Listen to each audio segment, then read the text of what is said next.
अस्सलाम वालेकुम नाज़रीन, मैं हूं हकीम शाहिद। वेलकम करता हूं आपको अपने चैनल पर। उम्मीद करता हूं आप लोग खैरियत से होंगे। एक बार फिर एक नई वीडियो के साथ और एक नए नुस्खे के साथ आपकी खिदमत में हाज़िर हूं। आज हम बात करेंगे सफ़ूफ़ मुग़ल्लज़ के हवाले से।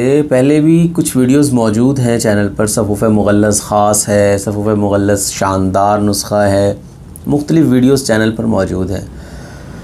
लेकिन बहुत ज़्यादा मुझे रिक्वेस्ट ये की जा रही थी, बल्कि कहा जा रहा था, एक सवाल किया जा रहा था कि जब भी सफ़ूफ़ मुग़ल्लज़ को इस्तेमाल किया जाता है तो मैदे में भारीपन हो जाता है, मतलब बोझल हो जाता है, गैस्ट्रिक का प्रॉब्लम हो जाता है। ये हर आदमी को नहीं होता। जो एक्चुअली पेशेंट होता है स्टोमिक का, वो मुग़ल्लज़ इस्तेमाल नहीं कर पाता, क्योंकि या तो उसको गैस होना शुरू हो जाती है या मैदा बोझल बहुत ज़्यादा हो जाता है और फिर कुछ खाया पिया नहीं जाता, खुराक हज़म नहीं हो पाती, ये सारी चीज़ें आ जाती हैं। तो आज का जो नुस्खा है वो इतना ज़बरदस्त और बेहतरीन है कि इसके इस्तेमाल से एक तो मैदा बोझल नहीं होगा, किसी किस्म की कोई गैस नहीं होगी, बल्कि ये मैदे को दुरुस्त भी करेगा। और सफ़ूफ़ मुग़ल्लज़ के जो काम होते हैं, मादा मनविया का पतलापन हो गया या सूरत अंजाल का इशू है, ये नुस्खा इन 3-4 चीज़ों पे बड़ा बेहतरीन काम करेगा। अगर मुस्तकिल तरीके से इसको इस्तेमाल करेंगे तो वक्ती इंसाक के लिए, वक्ती टाइमिंग के लिए भी बहुत बेहतरीन चीज़ है।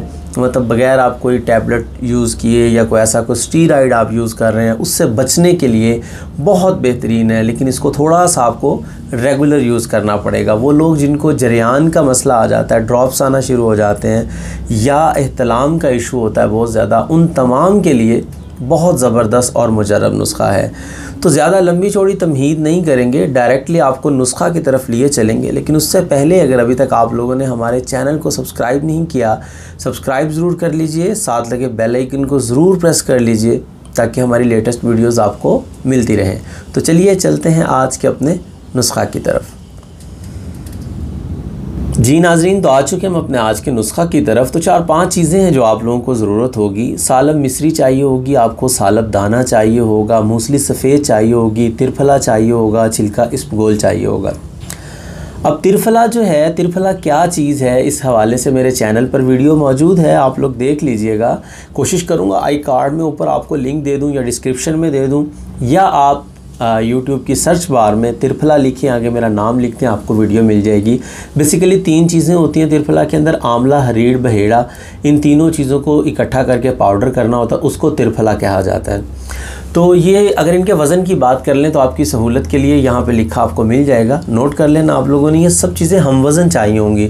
सालब मिस्री 50 ग्राम ले लेंगे, सालब दाना 50 ग्राम ले लेंगे, मूसली सफ़ेद जो है 50 ग्राम ले लेंगे, तिरफला जो है ये भी 50 ग्राम ले लेंगे, छिलका इसबगोल भी 50 ग्राम ले लेंगे।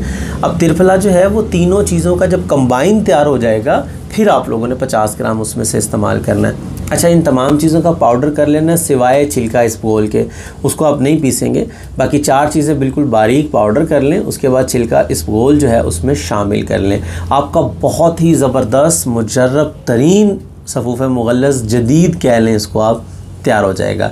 शुगर वाले भी बिला झिझक इस्तेमाल कर सकते हैं, क्योंकि हम इसमें मिस्री नहीं इस्तेमाल कर रहे, और जिनको शुगर नहीं है वो भी इस्तेमाल कर सकते हैं। मिक़दार ख़ुराक की बात कर लें तो 10 ग्राम तकरीबन मिक़दार ख़ुराक है इसकी सुबह, और 10 ग्राम शाम को नीम गर्म दूध के साथ ये इस्तेमाल शुरू करें।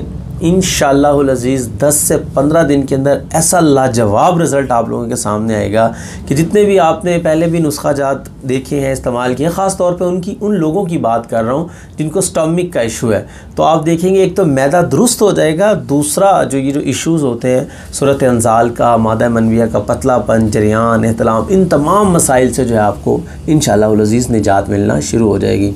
कम से कम इस नुस्खा को 1 माह इस्तेमाल करें, 1 माह के अंदर बहुत अच्छे नतीजे आपको मिलना शुरू हो जाएंगे। तो इसी उम्मीद के साथ कि आपको आज की वीडियो पसंद आई होगी। अगर वीडियो पसंद आए तो लाइक कर दीजिएगा, शेयर कर दीजिएगा, ताकि आपके साथ साथ बहुत सारे लोगों का फ़ायदा हो जाए। तो आज के लिए इतना ही था, मिलते हैं किसी अगली वीडियो में। हकीम शाहिद को इजाज़त दीजिए। अल्लाह हाफ़िज़।